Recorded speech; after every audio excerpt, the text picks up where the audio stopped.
గమనించండి. మన ధార్మిక వీర విజయ హిందూ ధర్మం, హిందూ సమాజం, హిందూ సంస్కృతులను రక్షించి గమనించండి. మన ధార్మిక వీర విజయ హిందూ ధర్మం, హిందూ సమాజం, హిందూ సంస్కృతులను రక్షించి పూజ్య స్వామి ప్రణవానంద ఇలా అన్నారు: హిందువులారా, భేదభావాలను వదిలేయండి, సంఘటిత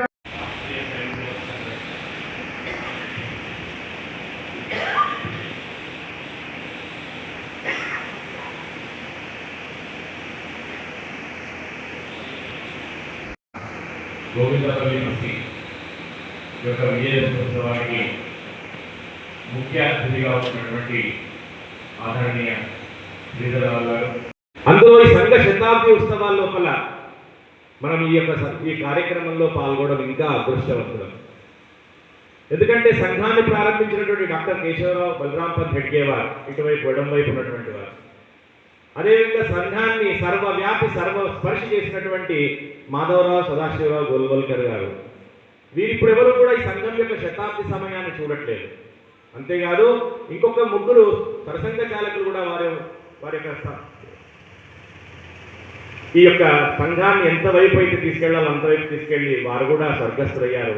కానీ వారందరికీ లేనటువంటి ఒక సువర్ణ అవకాశం, ఒక అదృష్టం మనకి ఈ శతాబ్ది ఉత్సవాల్లో పాల్గొనేటువంటి అవకాశం వచ్చింది.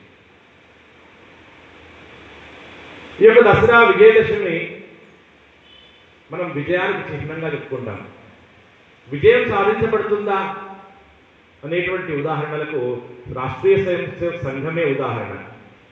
1925 విజయదశమి నాడు ప్రారంభమైనటువంటి సంఘం పరమ పూజని డాక్టర్ కేశవరావు బలరాం పంత్ హెడ్గేవారు ఒక చిన్న విత్తనాన్ని అక్కడ నాగ్పూర్ లోపల మోతేవాడ అనేటువంటి శాఖ లోపల నాటారు.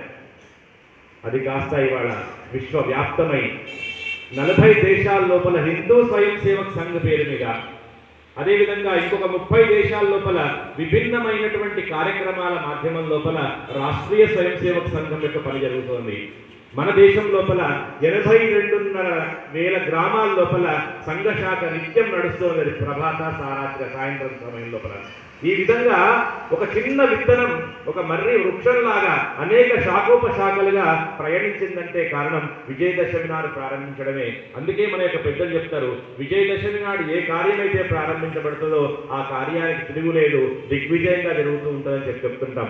అందుకే మన సమాజం లోపల చాలా వరకు కార్యక్రమాలు విజయదశమి నాడు ప్రారంభమవుతూ ఉంటాయి. ఈవెన్ గృహప్రవేశాలు చేస్తున్నప్పుడు కూడా చాలా మంది చెప్తారు, విజయదశమి పర్వదినాన్న మనం ముహూర్తం చూసుకోవాల్సిన అవసరం లేదు అని కూడా చెప్తుంటారు.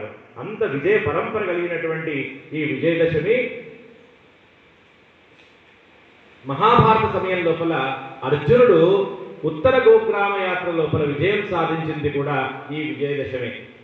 ముందుగా బృహన్నల రూపంలో ఉన్నటువంటి అర్జునుడు ఆ యొక్క జమ్మి చెట్టు మీద ఉన్నటువంటి అస్త్రాలను తీసుకోవడం కోసం జమ్మి చెట్టుకు పూజ చేసి ఆ అస్త్రాలను తీసుకొని పూజ చేసి ఆ విధంగా విజయం సాధించినట్టు మనకు చరిత్ర చెబుతోంది. అంతేకాకుండా కృతయుగం లోపల ఒక రాక్షసుడు మహిషాసురుడు దేవతల గురించి తపస్సు చేసి అనేక శక్తులు పొంది పురుషుడి చేతిలో మరణం వద్దు అని కోరుకున్నటువంటి వ్యక్తికి స్త్రీ రూపంలో మరణం కావాలి కాబట్టి ఆ స్త్రీకి అనేక శక్తులు, అనేక దేవీ దేవతల యొక్క శక్తుల్ని ఇచ్చి దుర్గాదేవి అనేటువంటి మాతను సృష్టించి ఆ యొక్క నరకాసుడి వదకు ఆ దుర్గామాత యొక్క సర్వశక్తుల్ని వినియోగించింది. అందుకే ఇది సంఘటితమైనటువంటి శక్తి. అందుకే రాష్ట్రీయ స్వయం సేవక్ సంఘం హిందువుల లోపల సంఘటితం చేయడం కోసం, హిందువుల్ని సంఘటన చేయడం కోసం సంఘాన్ని ప్రారంభించడం జరిగింది. శరాఘాతమువై కాలకంటు కంఠమందు నింటినంటు మంటవై ప్రళయ కాల నటిత గాలి పాదధూళి కనికవై ప్రళయ కాల నటిత గాలి పాదధూళి కనికవై హరిశోణితాస్యమును అమ్మకు అభిషేకమిచ్చి శరణు వేడు తల్లిని శక్తి వరములిమ్మని శరణాలకు ప్రణమిల్లే శరణు వేడు తల్లి. ఒకటి రెండు సార్లు చెప్పుకుంటూ వచ్చే ఎన్నో రకాలుగా ఉన్నాయి. వారందరికీ కూడా నేను చెప్పేది ఏంటంటే పేరున వారందరికీ ఈ కాలం లోపల వచ్చే మన యొక్క పిల్లలు మన భారత పౌరులు తీర్చిదిద్దాలంటే రాబో కాలం లోపల మన పిల్లలందరూ చాలా ఉన్నత పౌరులు కావాలంటే ఖచ్చితంగా మనం రాష్ట్రీయ సేవలో కూడా మనం పాల్పంచుకోవాలి. ఆ యొక్క దానానికి మనమందరూ కూడా స్ఫూర్తిదాయకంగా కావాలి. మనమందరం ఆ భావజాలతను ముందుకెళ్తే మన దేశం ధర్మం అన్ని కూడా కాపాడుతాయని నేను ఇక్కడ రావడం, ఒక ముఖ్య అతిథిగా రావడం చాలా ఆనందంగా భావిస్తూ, వాస్తవానికి ప్రేరణ ఎలా కలిగిందంటే కొన్ని సందర్భాలలో అబ్దుల్ కలాం గారి, శ్రీ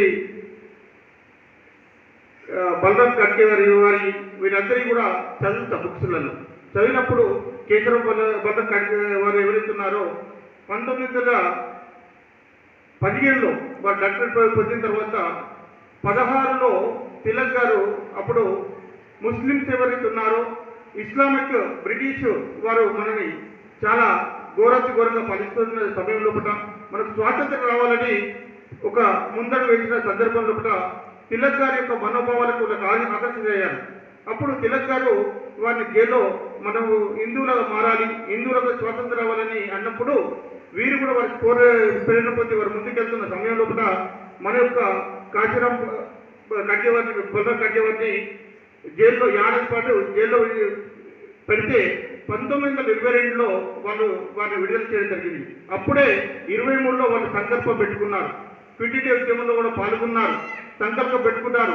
మన దేశ సంస్కృతి కాపాడాలంటే, మనం హిందుత్వ భాగం పెరగాలంటే ఒక మంచి యొక్క ఆధునికమైనటువంటి ఒక సంఘ పరివారం అంటే ఒక విద్యార్థి దశ నుండి మొదలుకుంటే పెద్ద మంది ఎవరికైనా కానీ ఒక జాతి మీద కాదు, ఒక మహాత్ములాగా కాదు, ప్రతి ఒక్కరిని కూడా వీర సైన్యం తయారు చేయాలంటే ఇది ఒక మన రాష్ట్రీయ స్వయం సేవక సంఘ తరపున అవుతుందని ఆ రోజు వారు కలిసి 25లో ఈ రాష్ట్రీయ దసరా సెప్టెంబర్ దసరా వస్తే సెప్టెంబర్ మాసం లోపల ఆ యొక్క రాష్ట్రీయ స్వయం సేవక సంఘను ప్రారంభించడం జరిగింది.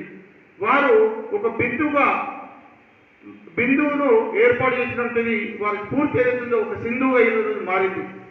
ఎంతో మంది వాస్తవానికి ఆకర్షితులై ఎన్నో రాష్ట్రాలు కాదు దేశాలలో కూడా మన రాష్ట్రీయ స్వయం సంఘ ఉన్నటువంటి 5,000 మంది పైచలకు వంతు కూడా వాళ్ళ అమ్మా నాన్నలను వాళ్ళందరూ కూడా వదిలిపెట్టి దేశం కోసం, ధర్మం కోసం ప్రాణాలను కూడా త్యాగం చేయకుండా ప్రతి ఒక్క దేశంలో భాగస్వాములయ్యి ప్రతి ఒక్క దానికి కూడా మన రాష్ట్రీయ సంఘ బాధ్యులందరూ కూడా ఈ వివిధ కార్యక్రమాల్లో పాల్గొంటున్నారు. 84 లక్షల జీవరాశుల లోపల భూమికి తిరియ వృత్తంగా పెరిగేటువంటి ఏకైక జీవి మానవుడు. ఈ మానవుడు మాత్రమే తన యొక్క బుద్ధిని ఉపయోగించి మిగిలినటువంటి వాటి అన్నిటి యొక్క పరిరక్షణకు దోహదం చేసేటువంటి జీవి ఏదైనా ఉందంటే అది మానవుడే. అందుకే చాలామంది చెప్తుంటారు జన్మానాం నరజన్మ దుర్లభం. ఈ జన్మల లోపల మానవ జన్మ దొరకడం అసాధ్యం. అది ఎన్నో పూర్వజన్మ సుకృతాలు ఉంటే కానీ మానవ జన్మ దొరకదు అని మనకు పెద్దలు చెప్తూ ఉంటారు.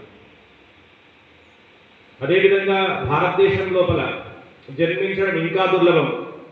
ఎందుకంటే గాయంతి దేవాం కిలగీత గాని ధన్యస్తు దేవా ఏ భరతవర్షే. దేవతలు సైతం గానం చేస్తారట ఇక్కడ పుట్టినటువంటి మానవుల యొక్క గొప్పతనాన్ని. ప్రపంచం లోపల ఎక్కడా కూడా భగవంతుడి యొక్క జన్మ జరగలేదు. కేవలం ఈ భరతవర్షంలో మాత్రమే భగవంతుడి యొక్క జన్మ అంటే మానవుడిగా జన్మించి భగవంతుడిగా మారినటువంటి ఉదాహరణలు మన దేశంలోనే కనబడతాయి. ఎందుకంటే ఈ దేశం యొక్క గొప్పతనం, ఈ భూమి యొక్క గొప్పతనం, కృష్ణసార జింక ప్రయాణించేటువంటి ప్రాంతం చాలా గొప్పది. అక్కడ మాత్రమే దేవతలు నడయాడతారు అని చెప్పి మనకు వేదం చెప్తోంది. అటువంటి అన్నీ ఉన్నటువంటి దేశం భారతదేశం. ఈ భారతదేశం లోపల మనం మానవ జన్మ లోపల పుట్టడం చాలా చాలా అదృష్టవంతులం. త్వయా హిందూ భూమే సుఖం వర్ధితోహం